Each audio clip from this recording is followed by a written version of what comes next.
Today is the day. Today, Today, Scooters. Today, What is today? Gooshi. Today is the 14th. 14th of June, 2018, on Thursday.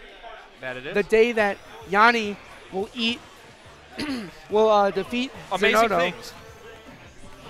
All right, but we got Goof versus Seth. Characters are wrong, but he'll eventually fix that. Yep. I'm getting the middle finger right now. I didn't even have to look. I knew. I just knew. Gooshi, you don't need to give him a middle finger. Just get him with that cannonball. I'm gonna go home and hurt myself. God. Oh my God! Why did you turn my mic at that point? Anyways, we have Goof versus Seth. Yeah. You know, having a pretty good hold out over this. Oh my! I'm Yeah. just I mean, flustered. she's just running around baiting out all these options from Yeah. Seth. Her grab conversions lead to some pretty nice frame traps. Yep. And this is at the point where when you have a percent lead as Sonic, Yep. she's going to abuse Sonic's movement, something that she does Yep. very well. Yeah. I mean, honestly, it feels like this is a frustrating matchup for Falcon, just for the sole fact that it's like, this is the character that knocked you off the fastest character slot. This is one of the only characters that can actually outrun you. Oh my God. Jeez. Goof is so good at getting those grabs to the ledge. Seth, Yeah. someone being really good at mixing up his recovery and whatnot.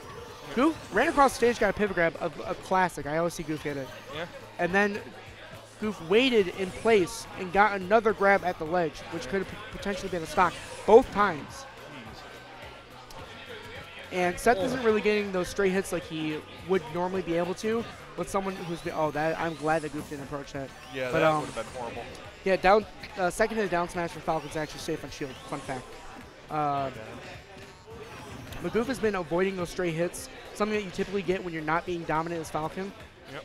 And and as I say that, you get a rapid jab out of Falcon. When you're put at the ledge like that, things can turn around pretty awfully for you. Yep. Oh my God, just short pressure from Seth there. That was a good way on the air dodge. Yeah, I mean, when you can just float there along with them, why not? Good delay on the recovery to avoid the down air. Yeah. Falling up air into fair. Yeah, this is some And nice control here that Goof yes. is getting. I actually expected up throw back air, but I know that Nair can lead in some pretty interesting mix-ups. Is that Seth recognized it and punished her for it. Yeah, and right there, she recognized Seth was trying to do the same thing to her with that air dodge weight. All right, Goof at 91.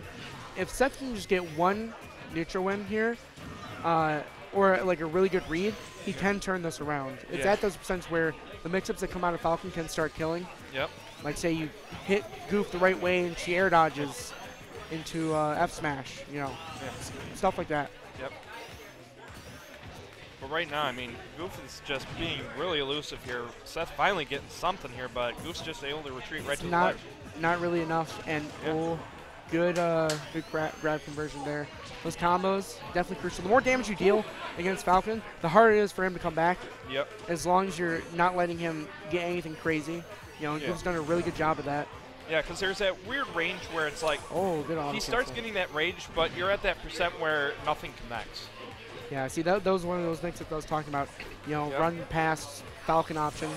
Yep. You know, the quality of that run past option differing greatly between Raptor Boost being one of the worst. Don't do that.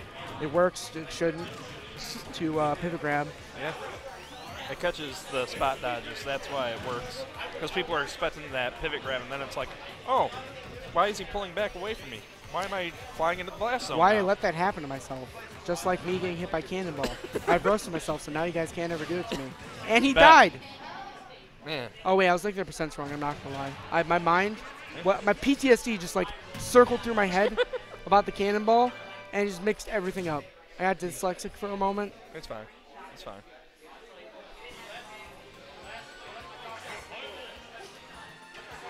Yeah, but that was a good catch on the platform. Really long match.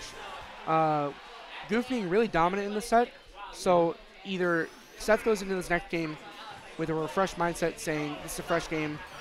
If I could change how neutral worked from the last game, then I'm fine. Or Goof can be even more dominant, having that mental damage of having such a long, draining game. Yep. And so constantly being in such a strong lead. Yeah. And that's really the challenge of fighting her. She's just so mentally oppressive because she's constantly using that speed to try and Is this trick you and bait out options. So it's definitely a mental long haul when you're fighting her. All right, no. She wanted to cheese him. Yeah. But this ain't ally. You ain't getting the spring ride. It wasn't quite a high enough percent for it to just be an up throw, up air, or spring up air. Yep. I noticed that Seth isn't really going for those 2-frame down airs like he was. Maybe he's not so confident since Goof has had a strong lead from the last game. Yeah, the other challenge I feel like is that Sonic's recovery is so quick that it's hard to get the timing right on it. Right, that's so fair. It might be better just to wait for Goof to try and get back on the stage and punish at that point. Because there's only so much Sonic can do to get back on stage. All right, jab, push Goof off stage and see how he capitalizes off this. Not really going to get much. Goof coming backstage for free. For a moment there, I feel like if Goof would have timed to punish, oh dear lord, there's the 2-frame I was looking for. Definitely a lot easier to, well, might be easier to get that than the stop, honestly. Because at the very least, you keep yourself grounded. Yeah, that's fair. Although the stomp does go through the stage a bit better. Yeah. All right, up air, almost got. That would have been a moment to see like a down air mix up. Yeah. You know, which Goof tried once, but it's not something I typically see out of her a lot. Yeah. This is starting to become kind of a shoe on the other foot situation where Seth is the one who's able to run away and just try and force Goof to approach. Yeah. I see that falling up air, by the way. I feel like Goof had a feeling it was like, all right, this might be the stop. So she went for like a second up air and tried continuing to chase him. She couldn't, of course. Yep. But that was really good if it would have led to a stock. I mean, it did damage too. The more damage you do, the closer you are to getting like a nair kill. Yeah. Because for those of you who didn't know, increasing the percent does increase the knockback that a move does when it hits. Yeah. I just more so mean about those awkward percents where Sonic can't really kill. Yeah. I just like referencing the title tutorial every now and then. All right, good catch on the spin dash. Having a bit of advantage there on it and being able to jab Goof for it. Yeah. And this is honestly got to be frustrating for Goof because it's like all she's been able to find is these stray hits here, but nothing is killing. Yeah. I mean, the more damage, like the closer you get, like once you start reaching 170, I'm not sure if, you know, it's quite as good without rage. I mean, of course it isn't, but like up throw and forward throw can start killing pretty soon, I'm pretty sure. Yep. Oh, trying to look for that down air spike there, but a little too early. Nice. Yep, that was good.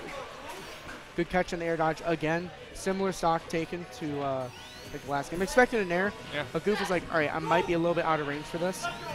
So she went for the back air. Yeah, and that's definitely something she needed because now she can easily even this percent up with good neutral win here. One neutral win on Sonic and some of those really interesting combos that he has will bring Goof this game. Yeah. Like she has shown that Sonic has some some conversions that just feel so awkward to look at. Yep.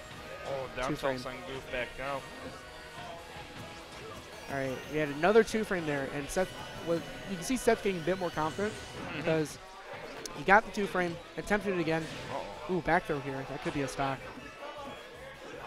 Not being able to get the punish on that high recovery there. Yeah. Seth has done a good job of mixing up in a way that doesn't let Goof use those situations to just straight up gimp him. Yeah, I mean, that's the last thing you want to do, just recovering predictably with Falcon because it's such a vulnerable recovery. It's a good thing that Seth can catch Goof on bad DI because sometimes when you are in those situations where you're trying to get those strings to end the stock or just, you know, get any kind of conversion and you're at higher percents, sometimes you just DI poorly. If you're trying to do an up air, you DI up, you know. Oh my god. Seth is just looking for the Galaxy Brain conversions here. Part of me was like, he's going to Raptor Boost, I swear. He's going to channel a little bit of his brother and just Raptor Boost here. Hit him with the extraordinary. But yeah, this is where it starts getting a little scary for Falcon too because Sonic with this much rage, one hit could kill here. Yeah, like spin dash into up air could still work. Yeah. You know. I'm pretty confident. Oh, there it is. That's a stock. Yep. Yeah, so Seth managing to even it up. Really good patience out of Seth. Someone who's typically a very aggressive player. Yep. He goes for a lot of big plays. Yeah. So he's used to having quicker games, and that was down to a minute 04. And that just goes to show you how difficult it can be to hunt your opponent down in this matchup because both players can play the patient game if they want to. Because, I mean, for Sonic, once Falcon gets the lead, what are you going to do? Spin dash into the jab? Well, yeah. I mean, Goof did that several times. Yep. I mean, you sometimes get mix-ups if, like, Seth tries to go for something other than jab. Yep. In that situation as a mix-up, and Goof is expecting that. Yeah. Maybe that's why she doesn't. Maybe she expects to, maybe you can go past, like, if you time it right, maybe you go past it. Yeah. All right, so we got Game 3, Cloud on Lilat. Yep. Probably the reason that Seth chose it is because of Lilat, and Falcon is just not, this is not a comfortable stage for Falcons. For Cloud, though, it is a great stage because all of your attacks just cover the entire platform. Yeah, plus the movement, like typically sorties do really well on the stage because of the coverage. Yeah. As well as how Cloud moves on the stage. Yeah, you're able to just mix up if you're landing on the platform, if you're landing on the ground. Just being able to bait out options from your opponent. Oh, almost would have been dead. Still dead? Lilat. I really hope that. All right, there's no argument you can make for Lilat for the next game. Bet. With the amount of legal stages we could possibly have. Bet. Stage has been turned off. No more tilting. Boom. Argument made. I was about to say almost would have killed, you know, off a Gimp. Yeah. Because he got limit, so he didn't have to worry about it. Yep. But he still had to worry about it because he just went right past the ledge. Yeah. And that is unfortunate because now he's got to hunt down Goof, and Goof is hitting only at 63% right now. You saw how Goof worked with that lead. Yeah. Game 1. She did an amazing job of keeping the control, and you know really kept up the mental pressure and the physical pressure in the match. Yep. Something that wasn't as strong in Game 2, but there was like a moment where you could tell that she had control. Yeah. And now it's going to be like a very big war of attrition here. Yeah. 78 to 60, nearly being lapped. Yeah, this is definitely looking a little dire for Seth in this situation because, I mean, Goof is just playing patient, waiting for the option to come out from Seth and going for the punish at that time. Yes. And Seth doesn't really apply pressure with Cloud like you'd see players like Daybreak or Maloney. Yep. So it really helps Goof keep that control. But he'll get those stray hits. You know, that's really important, especially when you have limit. And you see Goof just do one unsafe thing, and all of a sudden that's the stock. But Goof just does a great job of not letting that happen. And you saw that conversion out there doing, the more damage you do, the harder and harder it becomes in something like this. Yep. He's at 94. He's getting antsy. And you try going for that forward smash. Just up B right through that spring. Goof doing a really good job of making him burn that limit. And that's the game. Yep. Yeah, Seth, not too happy about that. Can't blame him. Yeah, that was that dominant grasp that Goof had over the game. You know,